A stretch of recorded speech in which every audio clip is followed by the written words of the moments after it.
During the genocide against the Tutsi in 1994, Kanamugire Mimi Olive was 4 years old. She was separated from her relatives, with whom they had fled together from the bloody thirst in Interahamwe killers. She was later taken to an orphanage and later on adopted by a different family. She had since lived without knowing her biological family. This affected her life, and the psychological effects forced her to abandon school. It was something that bothered me to live without knowing where I was born or where I came from, especially whenever I met someone who asked me about my biological ties. I always asked everyone I saw who resembled me if they had anyone missing in their family.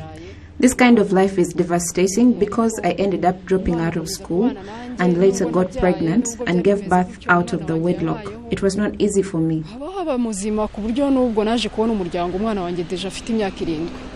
After separating from the foster family, Kanamugire continued to fend for herself under difficult circumstances and doing various jobs to support her child. In 2019, she was interviewed by a local media together with her colleagues who share a similar history of not knowing their biological background. It is from this interview that her father saw her and recognized her. Kanamugire and her son were happy to reunite with their biological family for the first time in 25 years after the genocide against the Tutsi. I saw Mimi and the two boys seated next to the journalist, and I immediately called my wife that I had seen something unusual. I'm really grateful to the media because if it weren't for that, wouldn't have trusted her, yet she was in Kigali.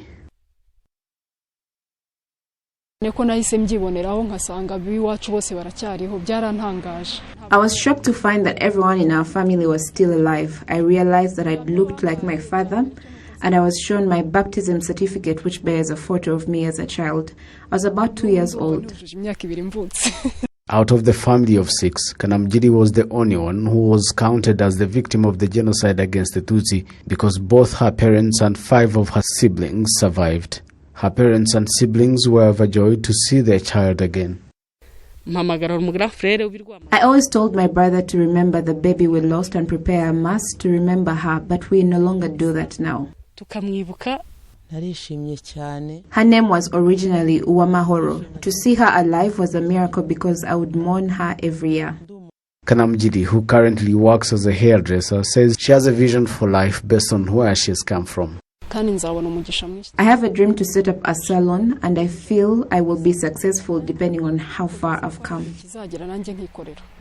Psychologists say that knowing the biological origin of one's family goes a long way in building a strong social and family values in a person's life. So far, about 30 young survivors of the genocide against the Tutsi have come together to trace their biological family origin.